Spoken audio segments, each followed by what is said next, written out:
The 2016 Ford F-650, F-750 medium-duty trucks.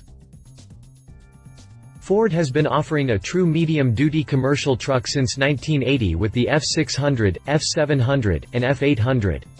Over the last 35 years, plenty has changed about the trucks, including different joint ventures with other commercial truck makers and various contracts with engine and transmission suppliers.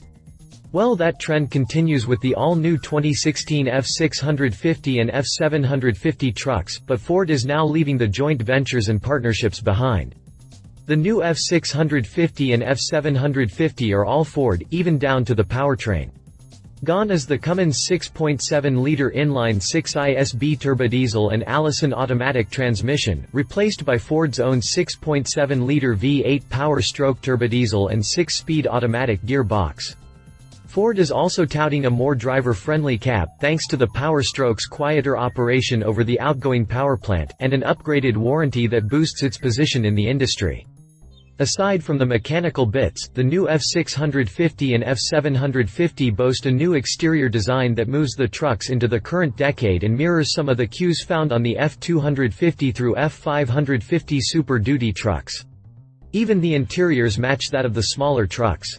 Ford's improvements to its medium-duty trucks come just in time, as rumors swirl around General Motors possibly announcing a partnership with Navistar International, Ford's most recently divorced partner, to re-enter the medium-duty truck market. Though there haven't been formal announcements as of this writing, GM would likely re-enter the market with its Chevy Kodiak and GMC Top Kick trucks brands. So let's see what Ford has worked up with its new 2016 F-650 and F-750 Super Duty. Continue reading for the full review. Exterior. The new F-650 and F-750 trucks' new looks can best be described as an extension of the now mostly defunct 2003 to 2008 Ford E-Series Econoline van. The grille looks as if it was enlarged on a copy machine and clipped onto the update's hood and fenders. It would seem Ford had an extra stockpile of Econoline parts left over after the passenger and cargo van went extinct. What's more, the headlights are direct bolt-ins from the E-Series van.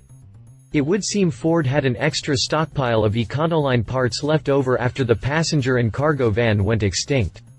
Ford still offers the cut-away E-Series chassis cab. Behind the grille, headlights and sloping hood is a cab lifted from the light-duty, Super Duty assembly line. The entire cab structure, including the doors, windshield, and roof, are the same as an F-250. The F-650 and F-750 also boast a side grille that emulates those found on the F-250 through F-550, including the designation of its F level. Of course, the similarities between the standard F-250 or F-350 stop at the bodywork.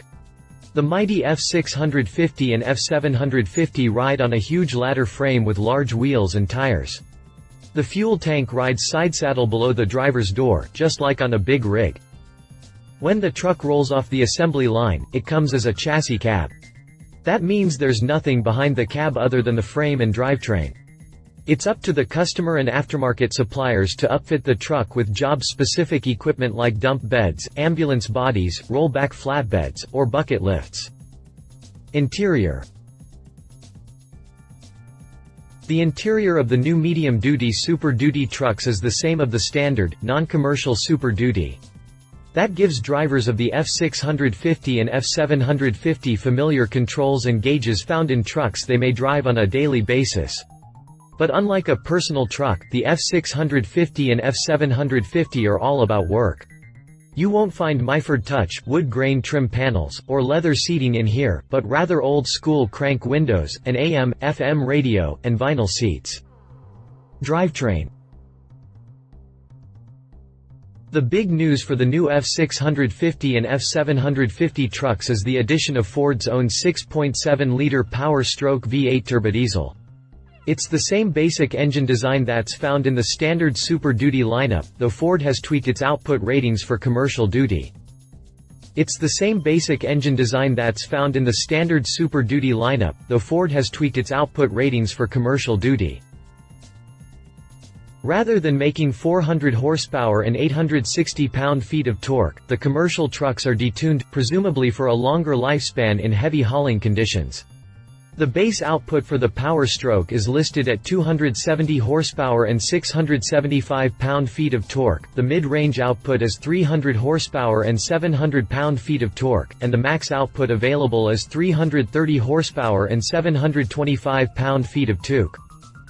Those output numbers mostly surpass the 6.7-liter Cummins levels in the 2015 model, but the Cummins did offer a high-output model specially equipped for emergency vehicles that kicked out 360 horsepower and 800 pound-feet of torque. Sadly, Ford is doing away with the manual transmission option that's previously been available.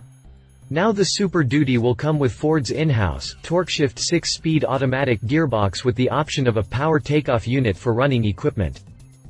That 6-speed automatic pulls double duty with the standard engine that comes in the F-650 and F-750. The old-school 6.8-liter V10 gasser offers 320 horsepower and 460 pound-feet of torque while maintaining the truck's capabilities as a medium-duty commercial truck. Unfortunately, the V10 makes 42 horsepower less than it did in 2015, though torque has risen by 3 pound-feet.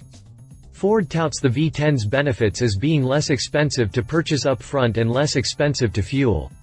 While both are rather obvious, the gas engine is likely to be dwarfed by the Power Stroke diesel in terms of sales. Prices. Ford has not released pricing information on the 2016 F-650 and F-750 as of this writing, but we can expect things to stay roughly where they were. The base price for a 2015 F-650 was $55,595. Prices climb into the $70,000 range for a diesel-equipped F-750. Of course, those prices don't include any aftermarket upgrades. Dump bodies, flatbeds, cargo boxes are all sold by separate retailers at prices they set. Competition. General Motors is rumored to be re-entering the Class 6 and 7 market in partnership with Navistar. This comes after the General left the market in 2009 thanks to a tanking economy and slow sales of commercial trucks. Now with things booming again, the Kodiaq and Top Kick may return.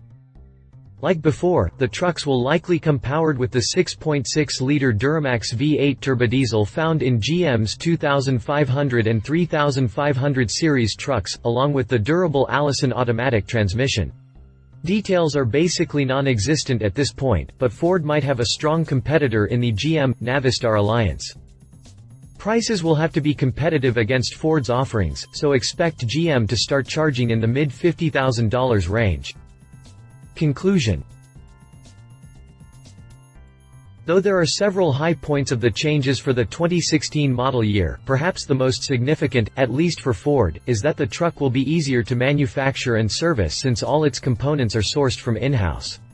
Adding to the news, production of the F-650 and F-750 will move from Mexico to Ford's Ohio assembly plant where the automaker already builds RV chassis and other heavy-duty vehicles. For the end user, the truck offers a quieter ride than before with its Power Stroke turbodiesel while still offering the same towing and hauling capabilities known to these type medium-duty trucks. It will be interesting to see how GM's rumored trucks compete with the F-650 and F-750 pair once that time comes. Rest assured we'll bring you the comparison. Love it all. Ford-sourced parts. Updated exterior looks capable medium-duty trucks. Leave it loses the manual transmission option. V10 is showing its age. Ford's Navistar, now in bed with GM? If you liked this video, please share your thoughts in the comments below and don't forget to hit the subscribe button.